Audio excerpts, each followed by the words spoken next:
Chief Keef blew up, the city didn't really have a big hip-hop scene. There was always East and West Coast sounds, then the South started popping off with dudes like Gucci Mane. But Chicago didn't have much influence besides a few big artists like Kanye.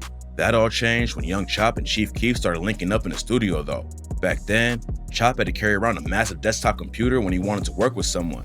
And he didn't have any kind of professional equipment. He wasn't cooking up beats in $1 million studio, but that didn't stop him from kicking off a whole new wave in the industry. Chop met Keef through his homie E-Day, and they linked up the first time for Keef's mixtape, Bang. Bang and Keef's other tape, called The Glory Road, had Chop's name buzzing in the city. But before he could take it further, Chop got booked for letting off shots from his car. Keef already knew that Chop had potential, and he hit him up immediately after he got out of jail. Chop said he got a message on Facebook from Keef, and after he got out of school that afternoon, he brought his computer over, and they cooked up the track 300 in one day. Sosa had some momentum in Chicago already, but 300 is what made everyone start paying attention. The track popped off, and there was nothing else like it. The video was just Keef and a bunch of his homies rapping where they really came from, and Chop's production took it to the next level. 300 had Chop and Sosa on the come up, but what they dropped next sent a shockwave through the whole industry. In March 2011, Young Chop and Chief Keef released I Don't Like.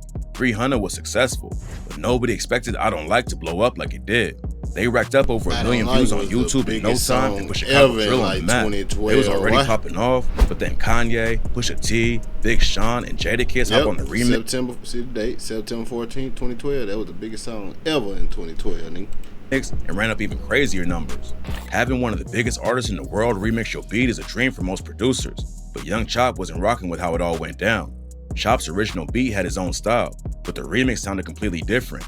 Obviously the fans liked it because it blew up and turned Keef into a star, but Chop told XXL that he felt disrespected over the situation. According to him, he asked to hear the remix before it dropped, but the first time he heard it was on the radio. He also said that Kanye changed up the beat without asking him and told XXL, "I'm hearing the song and there's different sounds in the beat. It don't even sound like the real beat. It sounded like a rockstar beat, and that's not how I do it. That's not my sound." Chop never even talked to Kanye because he had to go through a lot of people just to reach him. He was actually in the studio when Big Sean was laying down his verse, but he recorded using his original beat, so Chop had no idea the changes were coming.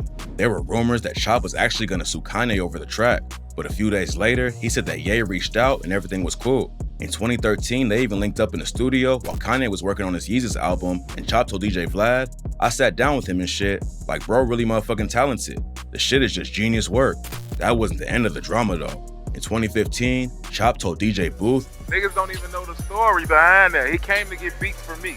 Chop and Chief Keef already had millions of views before Ye remix Don't Like, and Chop said, "Yeah, he wanted beats, and he wanted that sound. You see what I'm saying? He was taken from us. You feel what I'm saying?" In another video from 2015, Chop said, "Kanye don't make it no better. You feel me? He right along with the shits. You try to soak up everything. Niggas know, get you the right songs for him, and then don't call you after that." Beefing with a superstar like Ye usually won't help your career, but 2016 is when Chop's downfall really started. Chop had always been close with his mom and grandmother. He never had a driver's license even after he started making money in the rap game, so his mom still drove him around most of the time. They would travel together when he was on the road, doing interviews and everything else. And in 2016, she tragically passed away just 1 year after Chop lost his grandmother. 2016 wasn't all bad though. Chop and Sosa had some tension for a couple years. Like, get that man some help. Y'all knew he needed it. Y'all knew he was going through something. Get that man some help. Where is this nigga at, bro? And hadn't been working together, but that year Sosa called him up and they started making music again. Squashing the beef with Sosa was a great move for Chop, but then he sparked a way more serious issue that almost got him killed. 2020 was a wild year for Chop. In February of that year, he was booked in jail for allegedly starving a dog to death, and then he started beefing with 21 Savage out of nowhere. During an IG live session, Gillie the Kid asked Young Chop, "Who the scariest tough guy is?" The scariest tough guy? Yeah, nigga who be portraying like he a real street nigga, but he's scary as fuck. 21 Savage. In my book. Enemigos. I like Lil Baby. He be beating motherfuckers up. According to Chop, "I was in the studio with him and me. Niggas ain't living like that. I had that big ass that you dig on me. Niggas left the studio. Swear to God." During the live session, it seemed like Gillie knew Chop was losing it, and after it went down, Meek hopped on Twitter and said, "It's obvious Chop having some mental issues. Y'all be gassing stuff so much, y'all just gonna ignore it. I've been getting beats from him for years. Hope he get well." Meek was really trying to look out for him, but Chop clapped back on Twitter and said Meek was mad because he hooked up with his girl. Then, in another live session, he called out 21 Savage again and said they can meet up anytime because they live in the same area. And 21, we live in the same area. Telling people that we live in the same fucking area, nigga. We go to the same Walmart, nigga. What's up, nigga? That nigga Chop had lost it, bro. He was on pure demon time. He wanted to get at 21 Savage for real, nigga.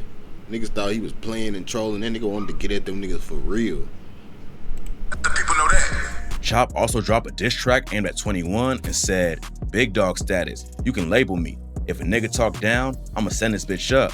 6 shots to his motherfucking head, 1 shot to his motherfucking leg." 21 responded by posting a picture of Chop on his IG story with the caption, "Make sure y'all go get his tape when it dropped cause he need the clout, and pray for him cause he done lost his mind." That's when Chop took the beef to another level and tried to hunt 21 down in his hood. Chop went live on IG while he was sliding into 21's area in the back of an Uber. According to Chop, someone pulls up on him and shot out the Uber's window, and Chop told him they need to hire more shooters because they didn't even scratch him. At that point, everyone knew Chop was wildin', and the next day, he got booked for reckless conduct. According to the arrest report, the Uber driver told the cops that Chop hopped out of the whip and started asking people where 21 Savage was. At some point, he got into an argument with a random dude and pulled out his strap. Then he got back in the car and they drove off. That's when another whip started following them, so Chop allegedly showed him his gun again and they started letting off shots. Chop wanted the Uber driver to follow the other car after it sped off, but they couldn't catch up. Around the same time all of this was going down, Young Chop posted a video of himself letting off a shot at some people outside of his crib. Rumors say he accidentally leaked his own address by showing off his Uber destination on IG Live. So some ops allegedly parked outside and Chop took a shot at them. A week after Chop got arrested, he allegedly took another shot at 21 with the track "You Know What We Do" and rapped, "Slide through your block, I'm looking for the people. Them choppers on deck, you know what we do." Everyone Chop was trying to spark an issue with realized he had lost it, and eventually the situation cooled off. In 2021, he took another shot at Kanye and called him a rat, but then he suffered another loss and hasn't been active on social media since.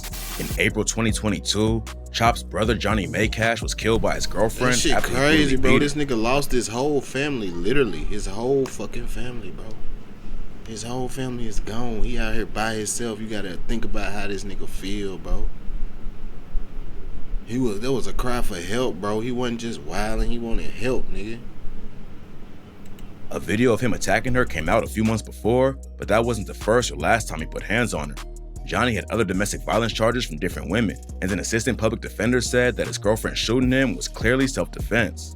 Young Chop was allegedly arrested for violating probation in the same month, and reports say he's still behind bars right now. Back in 2011, it looked like Chop was going to be on the same level of Kanye and Pharrell when it came to superstar producers.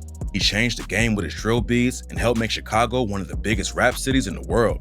But unfortunately, he went down a crazy path and ended up destroying everything. Hopefully he can turn it all around and keep dropping bangers, because it's clear Young Chop has the talent to make it to the top.